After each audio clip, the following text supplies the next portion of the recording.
Hi everyone, in this video I will be discussing the Pythagorean Theorem. Last time I have already discussed about the six trigonometric ratios. The Pythagorean Theorem, this is a very important theorem since this is very applicable in trigonometry. I think you already had this one during your junior high school years, but just to give you a review or a refresher of this topic, I will be having this as a part of our discussion. As you can see here, we have an illustration of a right triangle. So in mathematics or in geometry, we have different types of triangles depending on the angle. If we have a triangle with at least one obtuse angle, so we call that one as an obtuse triangle. If we have a triangle wherein all three angles are acute, so we call that one as an acute triangle. So here, since we are dealing with trigonometry and mostly we're dealing with right triangles, if a triangle contains at least one right angle, so therefore we call that one as a right triangle. So we call it a right triangle because it contains a right angle. The measure of a right angle is, of course, as we all know, is 90 degrees. The little square that denotes the angle tells you that it is a right triangle. So even if we do not put a label that the angle measures 90 degrees, as long as you see that square there, that is an indication that this triangle or that certain angle is a right angle.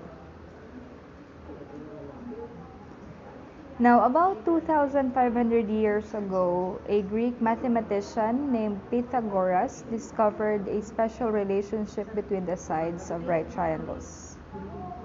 So here we have an illustration of our lolo in mathematics. So this is an illustration of Pythagoras.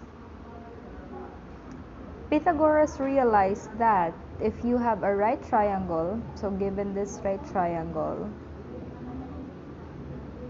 and you square the lengths of the two sides that make up the right angle, so if we square the measurement of this side, which is 3, and the measurement of this side, which is 4, so that's 3 squared, then 4 squared, and add them together, so 3 squared plus 4 squared, you would get the same number you would get by squaring the other side. So Pythagoras discovered that if you square the measurement of this side, so that's 3 squared. If you square the measurement of this side, that's 4 squared. If you add those together, you will get their sum is equal to the square of the remaining side. So let's check 3 squared plus 4 squared, is it equal to 5 squared? So 3 squared is of course 9, 4 squared is 16, so is that equal to 25? Of course, 9 plus 16 is 25, and that is equal to 25. And what Pythagoras discovered is true for any right triangle. So let's have this one. So if we have here, if we square 6, that's 6 squared, plus if you square 8 squared, so is it equal to 10 squared, the remaining side? So 6 squared is 36, 8 squared is 64, and 36 plus 64, of course, is equal to 100.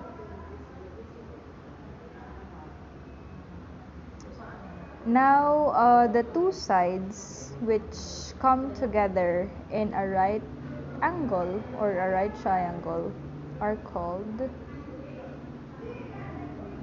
legs. So this side right here and that side right there, those are the legs of a triangle or of a right triangle. The lengths of the legs are usually called A and B. Take note that it's not always the case that A is here or B is here. We can have those interchanged. So irregardless, since both are called the legs, so we can interchange on how we denote the name for the legs. The side across from the right angle is called the hypotenuse, and the hypotenuse, guys, is the longest side in a right triangle. So again, this one, that side, and this side, those are the legs, and this side, the longest side, that is the hypotenuse of a right triangle. And the length of the hypotenuse is labeled as C. So again, the legs are A and B, the hypotenuse is labeled as C. The relationship Pythagoras discovered is now called the Pythagorean Theorem. So since he was the one who discovered it, it's just customary that the theorem should be named after him. The Pythagorean theorem states that given the right triangle with legs A and B and hypotenuse C, then A squared plus B squared is equal to C squared. Or we could also say that in a right triangle, the square of the sum of the square of the hypotenuse is equal to the sum of the square of the legs. So it can be written as A squared plus B squared equals C squared, or we can also have C squared is equal to A squared plus B squared. So whichever of the two, it's still the same. It's still the Pythagorean theorem. So you can write C squared on the left side or on the right side. Now, we can use the Pythagorean theorem to solve many kinds of problems. So, suppose you drive directly west for 48 miles. So, you drive west for 48 miles, then turn south, so going down, and drive for 36 miles. The question is, how far are you from where you started? So, as you can see in the illustration, that forms a right triangle. So in that certain problem, we can apply the Pythagorean theorem.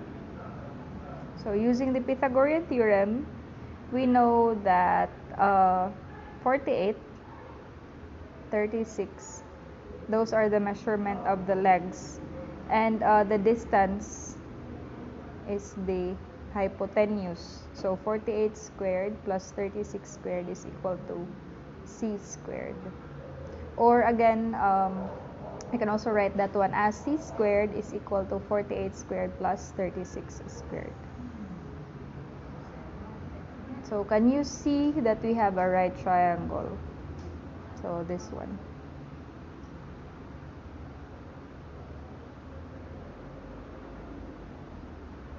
So there. So since you traveled west and south and we're looking for the distance from your origin, so we were able to form a right triangle. So which side is the hypotenuse? So again, as I've mentioned earlier, this is our hypotenuse. That's the longest side, and it's the side opposite the right angle. So if we have the right angle there, of course, that one is our hypotenuse. Which side are the legs? Of course, this side and that side. Those are the legs. Then all we need to do is to calculate. So 48 squared plus 36 squared, that is equal to C squared. And squaring 48, that gives us 2,304. squaring 36, that gives us 1296 is equal to c squared. And looking for the sum, that's 3600, that's equal to c squared. So since c squared is 3600, c is 60. So how did we get 60? We just extract the square root. So looking for the square root, so c is equal to 60. Okay? So now we know that the hypotenuse is 60. Next, we have another example. Find the length of a diagonal of a rectangle given the measurement of the two sides. So since this is a rectangle, the measurement of this side is equal to the measurement of this side, and consequently this side is the same as this side. So now we are looking for the measurement of the diagonal, which is if we have a triangle, that will be the hypotenuse C. So again, the values can be interchanged. A and B can be interchanged. We can have this one as B, you can have this one as A. Again, it doesn't matter. So here we let A to be 15, B to be 8, and our unknown is again C, which is the hypotenuse. So A squared, that's 15 squared, B squared, that's 8 squared. 8 squared is equal to C squared. Squaring 15, that gives us 225. Squaring 8, that's 64. And looking for the sum, that is 289. And finally, extracting the square root of 289, that will give us the answer of 17. So therefore, the length of the diagonal of the rectangle is 17 using the Pythagorean theorem. So you can actually practice using the Pythagorean theorem. I have here other examples. So this one, the legs, the measurement of the legs are 5 and 12. And using the Pythagorean theorem, we're able to find the measurement of C, or the hypotenuse, as 13. So this will serve as your activity. Show or prove that the measurement of the hypotenuse is 13. So this will be item number 1 for your activity. So next we have this one. Given the measurement of one leg, which is 10, measurement of the hypotenuse is 26, and the measurement of the other leg, B, is unknown. So using the given values, we know that A is 10, again B is unknown, we know that C is 26.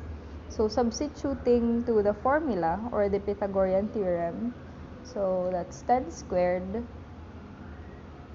since A is 10, again B is unknown, and C is 26. So 10 squared obviously is 100, 26 squared is 676, and solving for B, we can transpose 100 to the other side of the equation, and subtracting 676 by 100, that gives us 576. And extracting the square root on both sides of the equation, we have the measurement of B, which is 24. We have here another example. Given the measurement of the hypotenuse as 15, measurement of A, or one of the legs, as 12, and b is equal to 9, this will be item number 2 for your activity. So show or prove that the measurement of the other leg, b, is equal to 9. So I think this is the end of the presentation. So that's it. Again, Pythagorean theorem states that in a right triangle, the square of the hypotenuse is equal to the sum of the square of the leg. So you can write it as c squared is equal to a squared plus b squared, or a squared plus b squared is equal to c squared. Whichever of the two, that is correct. If you have questions, clarifications, you can comment on the comment section below. You can also send a message in our group chat, or you can send me a private message if you have questions or clarifications. For your attendance, just simply comment down your complete name, your course, and your block number. Thank you so much for listening. You take care. Bye-bye for now.